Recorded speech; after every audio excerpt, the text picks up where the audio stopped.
Passion. Passionate is how I felt when I watched Code Geass for the first time. Code Geass is undoubtedly a masterpiece, a timeless work of fiction that people over time have come to love and regard in extremely high critical acclaim. But there's also a problem that I have with Code Geass, and it's this.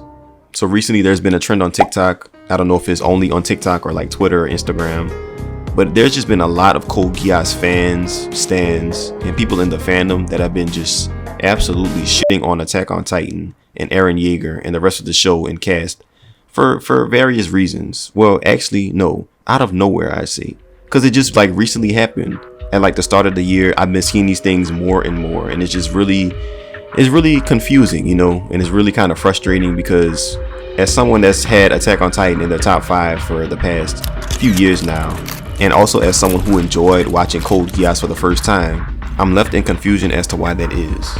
For years now, Attack on Titan has shown its greatness through and throughout. The story has been getting more and more complex and intricate, and the journey of Eren Yeager and a lot of his friends and the rest of the cast has just been beautiful to watch and experience. And Attack on Titan has been held in such a high regard that it's almost insane how much of a cult-like fanbase it's grew. Attack on Titan has achieved unreal levels of mainstream success and status. Now let's take a look at Code Geass. Code Geass was introduced in 2006, and when it was released in 2006, in my personal and honest opinion, I don't really feel like it got the credit that it deserved.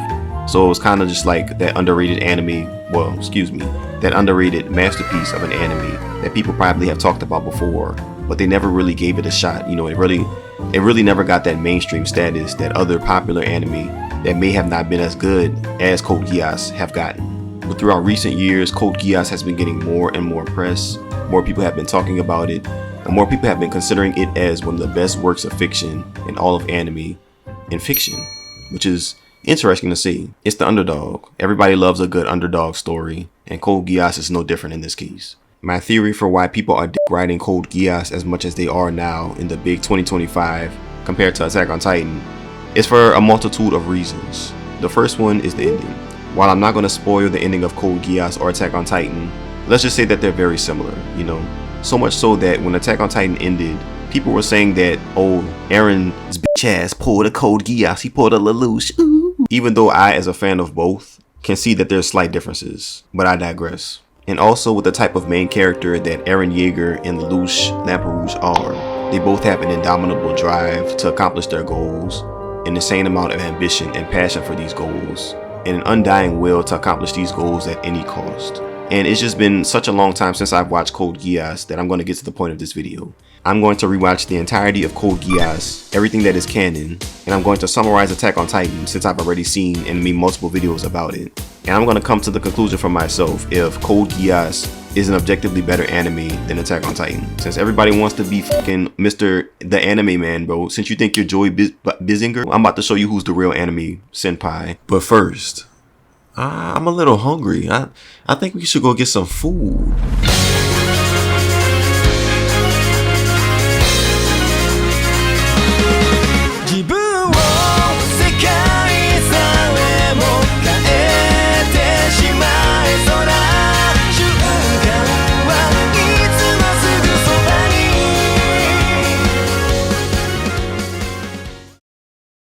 The story of Code Geass is one of romance, mecha, mystery, murder, betrayal, and one of the most well thought out conclusions to an anime. But y'all already know that because I know that y'all seen Code Geass. But if you haven't, here's the plot. High school student Lelouch v. Britannia's life changes forever when he encounters a green-haired girl named Cece, who grants him the power of the Geass, a power to command anyone to do anything by Lelouch just making eye contact with him. And he wants to use this power to create a peaceful world for his blind sister Nunnally, to find out who murdered his mother when he was a child, and to discover why his father, the Britannian Emperor, exiled him and his sister Nunnally. As soon as Code Geass starts, you can see Lelouch's intellect and his intelligence is second to none. But at the same time, his recklessness is also displayed. For example, if Cece wasn't there, bro, that nigga would have died EP1, bro. He would have died episode 1 if Cece was not there. That's how reckless he was, bro. And many other countless times in the show, he literally would have died and the Code Geass would have been fake, bro. It wouldn't have been real, but I digress. And putting all that to the side, one of the main driving forces of Code Geass is Lelouch's engaging intelligence, his self-righteous nature, and his skills as a strategist and tactician, which are literally off the charts. I personally don't think that I've seen anybody who's topped his skills as a tactician and strategist in all of anime. And also his internal moral conflicts as his alter ego Zero. He struggles with the deaths of those who are caught in the crossfires of him doing what he wants to do to get where he needs to be. And that's all that I can really say because I don't want to spoil anything. In Code Geass, the music is also amazing, bro. I know if you've seen Code Geass, you definitely remember that fucking nostalgic ass trumpet, bro. I can't do it, bro. I'm gonna just play it. Y'all know how I do.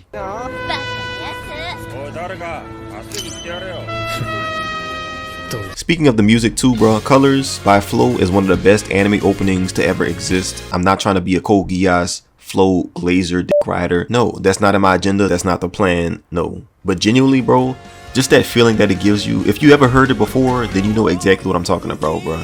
It sounds refreshing and new every single time that you hear it, bro. It's the start of the journey. It's beautiful. Another one of the main driving forces of Code Geass is the main character Lelouch and the deuteragonist Suzaku's dynamic. They have a very reactionary versus revolutionary dynamic going on. And if you don't know what that is, basically revolutionary, you want to change the world, you know. You see that there's problems with the world and you try to take it into your own hands to change them. Whereas reactionary is like, you understand that the system is a way that it is for a certain reason, but you might try to get into the system to change these ways, or you might not try to change them at all. So it's not 100% reactionary, but it's still along the lines of that. There are also very thought-provoking and deep ideas and themes, such as the philosophy of life and the conquest of civilizations.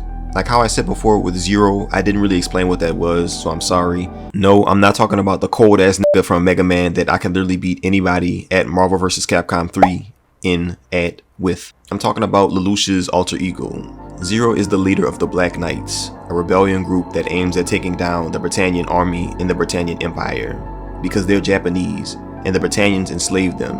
That goes back to what I was talking about with conquests, how the Britannians conquested, that's not a word, with how the Britannians conquered the Japanese, which they called the 11s in the show. Lelouch tries to change this, and unknowingly, he aims at changing the world as well. But basically, Lelouch/Zero is like Robin Hood for the weak and underrepresented. He fights for justice for those who are weak and can't stand up for themselves, just like his sister Nunnally. And his words as Zero are so powerful and so deep that I, as the viewer, was also compelled to be a fucking Lelouch dick rider. Almost, but I wasn't. But just listen to this, bro. Y'all gonna know exactly what I'm talking about.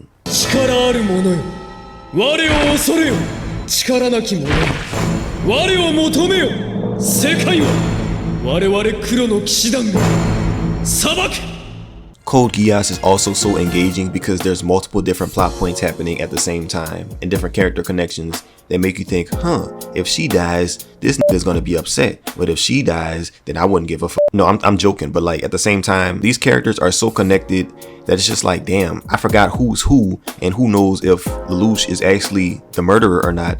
And I don't know if how, this person would feel if they found out that Lelouch was the murderer or not. Zero. But it just really kept you on the edge of your seat every single time, For example, Suzaku and Euphemia, Suzaku and Lelouch, Suzaku and Zero, Zero and the Black Knights, and also their thoughts and emotions about how they feel about what's going on in the real world at that time. The fight between the Britannians and the Japanese. Mixed in with all the mecha fights and all of the different lore and murder and mystery that's going on. They also do like these slice of life bits and segments in different episodes. And in my opinion, I feel like it's just extremely charming and engaging, these breaks from tension and possible boredom in the anime, because I didn't say this, but I definitely felt like I was bored at some parts in Code Geass. Mecha is not my favorite genre at all. I don't know how I like Gurren Lagann, I don't know how I like Ava, and I barely know how I like Code Geass. I really had to haul through a lot of the mecha fights because I really feel like some of them were repetitive, but I'll talk more about that a little bit later. But examples of some of these slice of life moments are, boom, you watch Sayako, another one of the side characters, turn into Lelouch, and that nigga turns into the fucking Japanese ninja warrior. And another example is when Sayako, the butler of Lelouch and Nunnally, this bitch set up 100 blind dates. Well, not even blind dates. She set up 100 dates as Lelouch, the main character, that nigga and herself as him had to go on, bro. I'm just like, damn, is this Love Island? Like, is this what it's about? Let me stop. I never seen Love Island, and I don't think that I plan on watching it. Shout out to y'all that do watch it. And also when they had to build a big ass pizza, bro, that CC wanted, but she didn't get because they never built that. unfortunately. This is what makes Code Geass unique, you know. I don't really mean to compare it to any other shows, but if you took the best parts of Attack on Titan, Death Note, and Neon Genesis Evangelion, I honestly feel like Code Geass would be the result, and I'm not mad or upset at that at all. But what I was mad and upset about was episode 12, the table scene. It's actually pretty crazy. This is unrelated, but when I was like 13 or 14, maybe even younger than that, I went on a crazy stride of watching nothing but peak anime back to back. You know, the niggas on Quora had my back. I didn't have social media. I was like, what's some good anime to watch? Guess what I watched back to back to back? I watched Monster, Parasite the Maxim, Code Geass. I forgot the other one. Was it Monster or Berserk? I don't know. And so I was just on the highest highs, bro. Like I was just, you know. So that's probably why I didn't even really notice the table scene at first. Because boom, let's digest this, okay? Let's talk about it.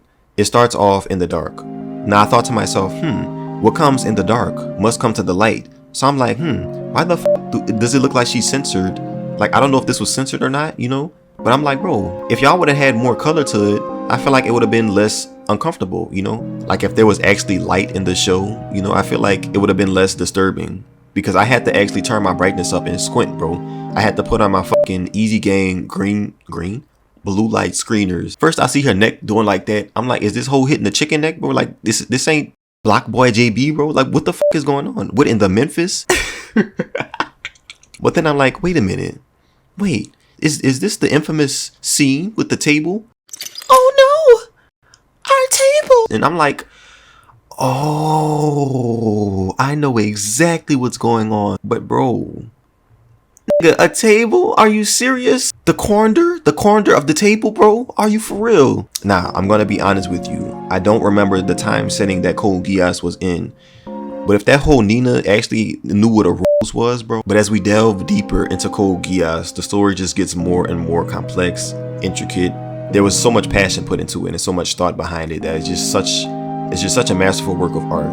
And the end of season 1 is probably one of the most craziest cliffhangers that I've seen in an anime. Like, bro, imagine having to wait 2 years. 3D 2Y, bro. That's 3D 2Y. You have to wait that long. But the ending, let's talk about the ending of Code Geass.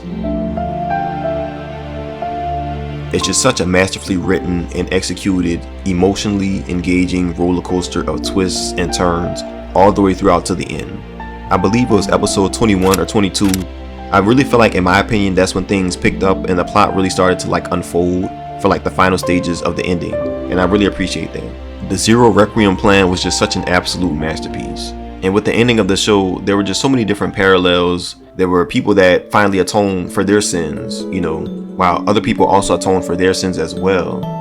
It's just such a, oh my gosh, bro. It's just such an emotionally heartbreaking, bittersweet, but also somehow happy ending, you know? And it's just so, you just need to watch it if you haven't. And if you have watched it before, please rewatch it. Cause like, bro, I was literally clapping and shedding tears at the same time. Just, perfect, bro. Just perfect. But nothing in life is perfect. You know, as I rewatched Code Geass, I definitely noticed some shortcomings, plot holes, and other things that I would like to discuss with y'all. While so many different people talk about the ending of Code Geass, I definitely feel like there's a hole that you have to go through to the ending. And I definitely said this before in this video. The mech fights. Like I said, I'm not a robot guy. Transformers, Gundam, if you like it, I love it. I really feel like a lot of the mech fights just became repetitive, with Lelouch just blowing stuff up or like destroying the landscape for him to win or escape or even lose, you know. As time went on, that became a very clear and repetitive tactic that he would use, and I noticed that as well. So I was just like, I definitely got bored at some points because of that. Also with the mech talk, bro. And when I say mech talk, I mean like the different callouts, bro. Like the Neon Genesis Evangelion. Oh no, he has the in the booty 5000. Wait, what? I thought you used the 10 to stop him. No sir, the AT fields were too strong to penetrate the power of the 533. I'm gonna cut it right there. Y'all know exactly what I'm talking about. And if you don't. And along with the haul to the ending, I also noticed something as well. And okay, listen, okay, don't get triggered, just listen. I understand and I acknowledge the fact that Lelouch v Britannia is one of the smartest characters in all of anime. But I also feel like Lelouch has a lot of implied intelligence, just to make it seem like he's smarter than he actually is. Now, right now, what you're looking at is something that I like to call Code BS, cause Lelouch had so many bullshit moments in this show, bro. When I say bull, I'm not gonna curse too much. When I say BS, I really just mean like moments that just make you think there's no fucking way that he knew how to do this or that he knew this would happen. But I'm just going to explain one, okay? The bathroom scene with Colin. There's no way in hell Lelouch knew that Shirley, another one of the side characters, would accidentally run into him, causing the top of the champagne bottle that he was holding to pop, to fall onto Colin, another one of the main characters that was suspicious about Lelouch, leading her to take a bath, and then everything from there just didn't make sense. Well, it made sense, but there's literally just no way. Did he intentionally spill the champagne on Colin to know that she would take a shower and inevitably question who he was because she thought that he was Zero? How did he know that she would try and be suspicious of him in the shower? How did he know that she had like a little blade in her wallet or whatever that was, the little knife thing that she had? How did he know that she had that and that she would use that against him? There's just no way, bro, that he knew that. Lelouch also predicted many events without there ever being anything alluding to him knowing the things that he knew beforehand. And a perfect example of this is actually the ending of the show. You know, the ending of the show hit harder because we knew what Lelouch was doing, and they actually said that before it happened. Whereas in other events in the show, Lelouch would literally just be in a fucking crazy ass place that you would never have guessed him to be. But guess what? He probably just uses Geass to control him. Like, they use something that I call the Geass excuse so many times in the show, and it's just like, bro, come on. I need y'all to actually explain this beforehand, bro. Also with Mao, another one of like the antagonists of Code Geass, who had like a minor part in his 3-character arc episode, bro. To sum it all up, Mao had a power that he can actually read minds. So I really feel like it's kind of crazy that Lelouch beat Mao in 3 episodes, bro, when he can literally read your mind, bro. This also isn't about Lelouch, but this is something that happened in the show. To make a long story short, basically they had another character who could see into the future, and Suzaku beat him, but there was like literally no explanation as to how he beat him, bro. He just said, I guess I have to use this. Slice that nigga heart, boom, he was just dead. I'm like, bro, there's no way in hell, bro. I don't believe it. Also, this moment in Code Geass made me say, Lelouch, you're an idiot, bro. This might be like a slight spoiler, but Lelouch, bro, when he accidentally caused genocide on Euphemia's behalf, let's talk about this too, because I was actually pissed when I saw this. So basically, Lelouch was explaining to Euphemia, a main character in the show, that he can command anybody to do anything as long as he looks them in their eyes and gives a serious command. He literally said, a serious command, right? He told her that, and he literally said, and I quote, if I say shoot me and I say it seriously, you're gonna shoot me. And then Euphemia was like, ha ha, tee hee hee, you're such an edgelord. And then Lelouch said, no, I'm serious. I'm serious. Keyword serious. And then he said, if I say, and then what do you think happened, bro? Let's put up a multiple choice screen, okay? Do y'all think that A, you know what, I'm not even gonna say it.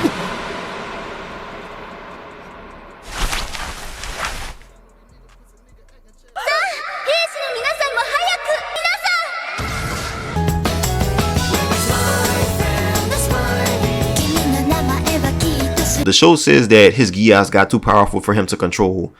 But bitch, no. You literally just said, if I seriously give you a command. And then he said, I'm serious, and gave a command. That's just fucking idiocracy, bro. I don't even know if that's a word. But no, Lelouch in that moment, bro, Lelouch was an idiot, bro. You could have just said, if I say, ooh, I command you to say that Pokemon is better than Digimon. She would have said it and ain't shit would have happened, bro. That pissed me off so much, bro. Like, that was such a crazy twist in the show as well. But it also really showed that Lelouch, I don't know if it was just recklessness or just stupidity, but that pissed me off so much, bro. Almost more than Nina in the tables. Well, Nina in the whole show, I'd say. And another shortcoming that I also feel that Code Geass had, as crazy as it sounds, is the ending in itself. When you hear Code Geass, what's the first thing that you think of? For some people, it might be Lelouch and his character. Others may think of the opening, Colors, one of the best openings of all time. And a lot of people think about the ending of the show, but why? It's good, but at the same time, I feel like when people only talk about how good the ending is, but not how long and possibly boring it is to actually get to the ending, it really gets kind of annoying to a point when a lot of people are just like saying the same thing. For example, you know, when somebody learns a new word and they just use it, you know, or like someone overuses lingo, we can't even say trim anymore, bro. Niggas then gentrified trim, overly, just like that D word that I'm not going to say. I'm going to put it on the screen.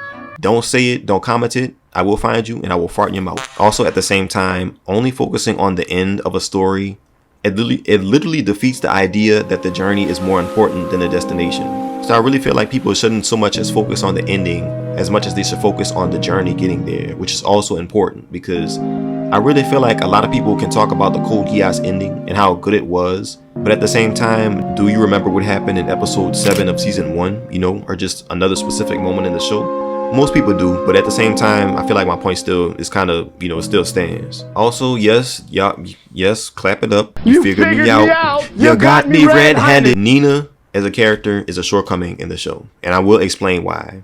Now, as crazy and as dumb as I am,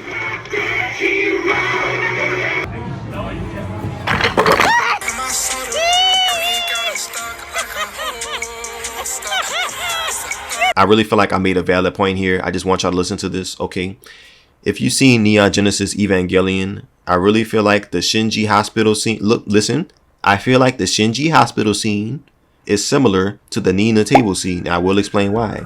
I honestly feel like Shinji and Nina have similar characters, you know, with both of them being somewhat antisocial or asocial, you know? And with Shinji's character in the hospital scene, if you don't know what that is, basically, let's how do I put this?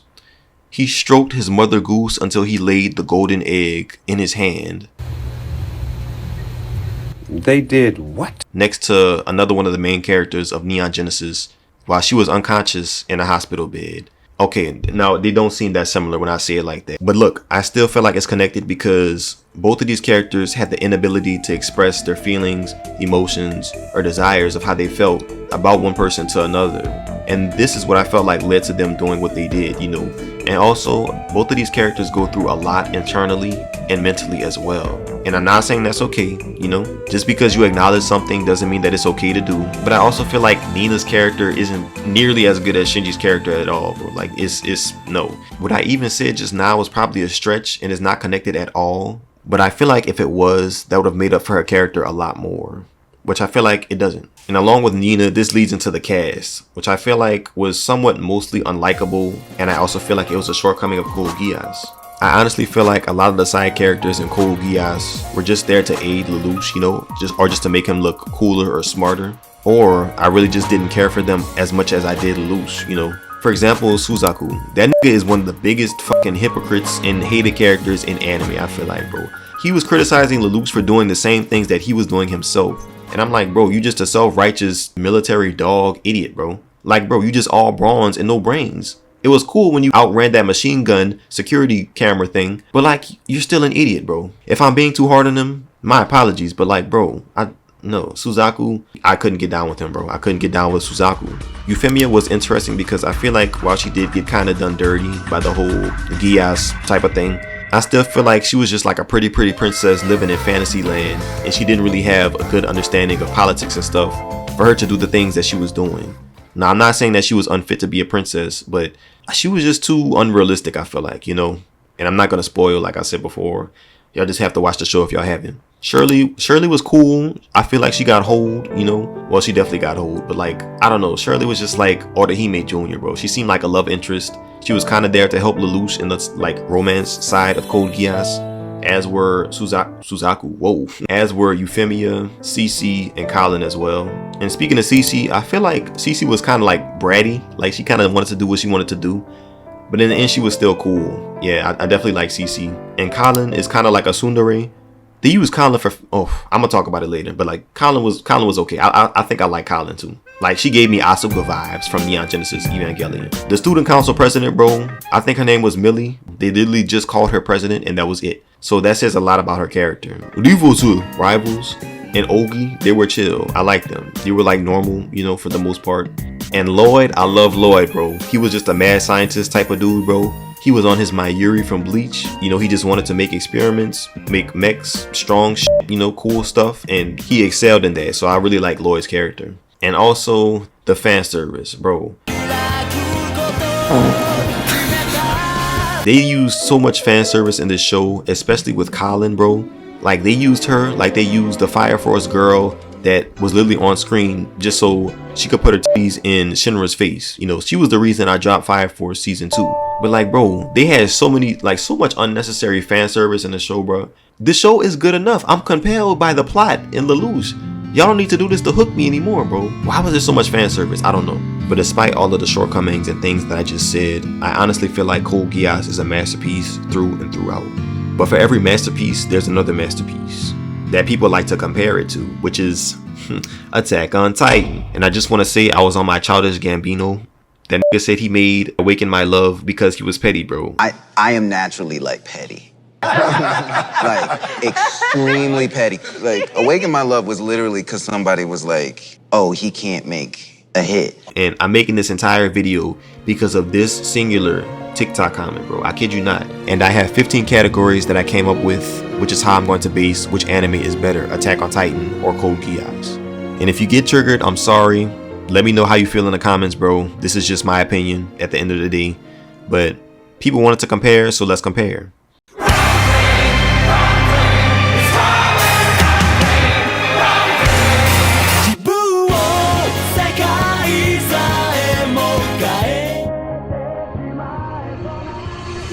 Starting off with the main character, Code Geass. While I do like Eren Yeager more, I'm putting all biases to the side, and I can definitely acknowledge that Lelouch is a better, consistent character all throughout the entirety of the show. Side characters easily goes to Attack on Titan. Attack on Titan just had way more characters that were well written and contributed to the plot in major ways, while Code Geass had way less in my opinion. Character dynamics, that's easily gonna go to Attack on Titan. Come on now. Suzaku and Lelouch's dynamic was one of the biggest driving forces of Code Geass. But when you look at Attack on Titan, what do we have, okay? I'm not gonna spoil anything. Zeke and Eren. Eren, Armin, and Mikasa. Levi and Erwin, bro. Levi and Hanj. Reiner and Eren, bro. Like, are you actually serious right now? For the plot, I put the plot was a tie, and hear me out. I said people compare the plots a lot, you know, and I do feel like while they're both similar, both plots do evolve as well. You know, if one plot stayed the same for one show, I probably would have given it to the other show. But I really do feel like the plot of Code Geass and Attack on Titan evolved and changed into something beautiful. So I gotta give it a tie. Music I gave to Attack on Titan. Like I said before, I said colors, you know, the opening of Code Geass is that still might be the best anime opening in existence. But like, bro, Attack on Titan's good, great, amazing, consistent openings and endings are just timeless, bro.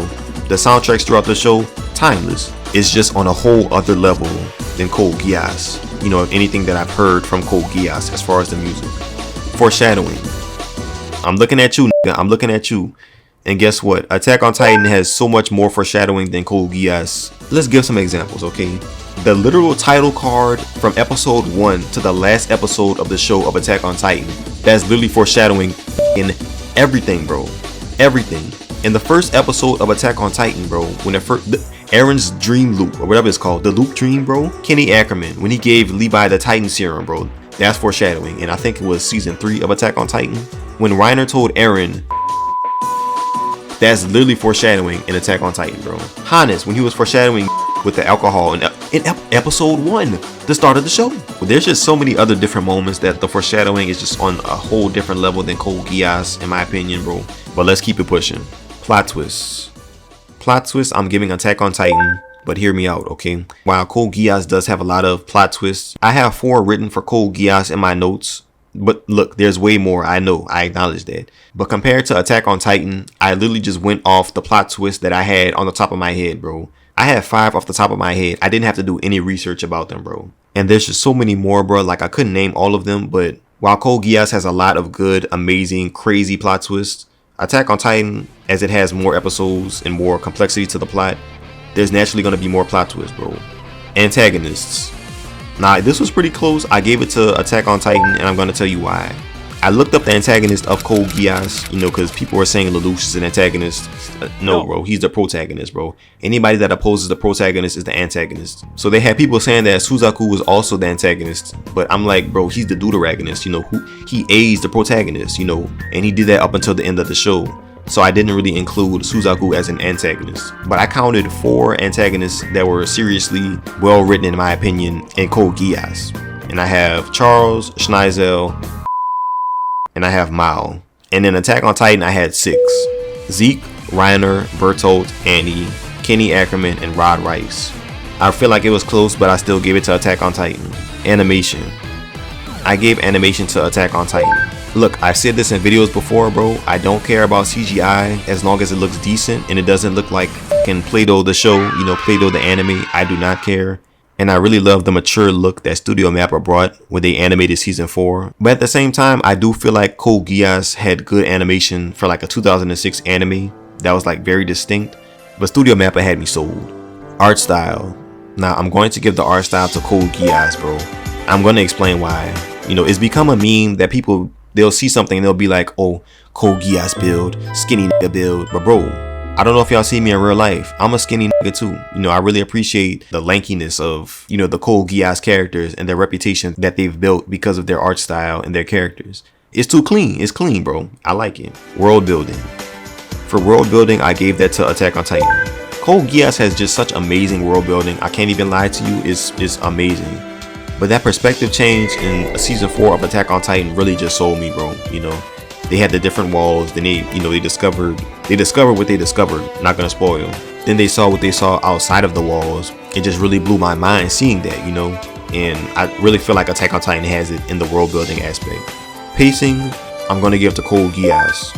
While I did say before that I was definitely bored with how some of the mech fights played out in Code Geass, I feel like the pacing was, other than that, extremely quick, you know, and it advanced the plot very greatly. But Attack on Titan, on the other hand, they had the pacing that it had to progressively get better, you know, and with the ending as well, they dragged that shit out, bro. By having its finale in parts, bro, I really feel like they just dragged it out for money because they knew that, boom, we could just milk this shit dry until we get all the money that we can out of it, and then boom, finally end the show. Peaks. Attack on Titan has more peaks than Code Geass. There are so many peaks in Code Geass, but like I said before, Attack on Titan has more episodes, more complexity to it. They have better peaks, bro. There aren't many peaks in Code Geass that can actually compete with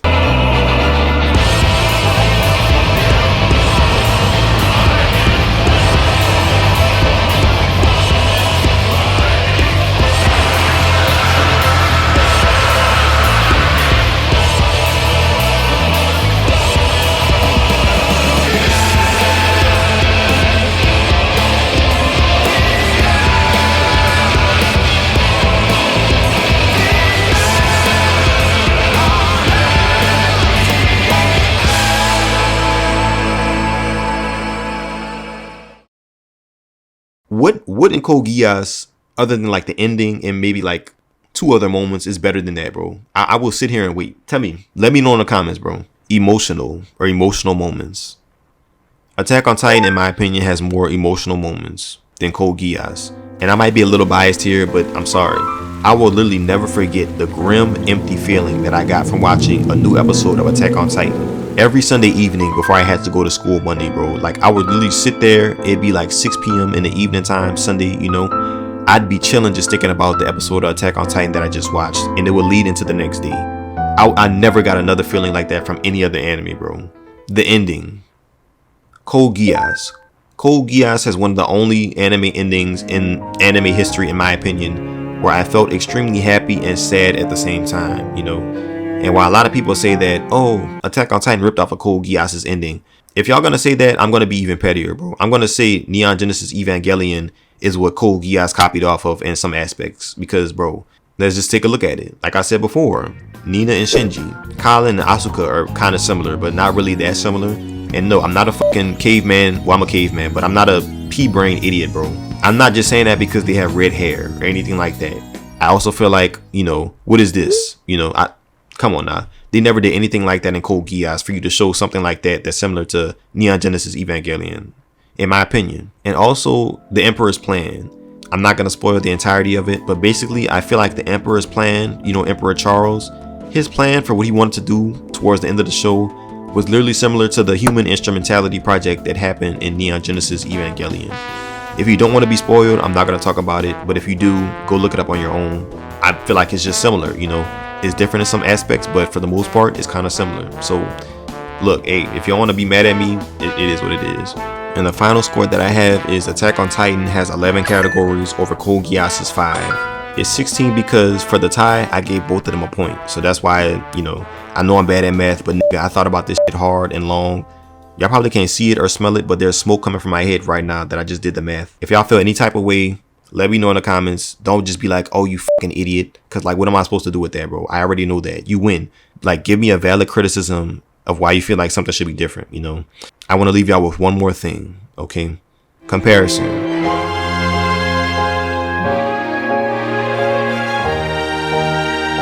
Comparison is and always will be the thief of joy. So I want you as the viewer of this video to enjoy things as they are for what they are. So please, stop it. Two goats can exist at the same time, okay? And also, you know that you could go to jail for that, right? For what? You know you can go to jail for that shit, huh? What? Ride a nigga dick with no license?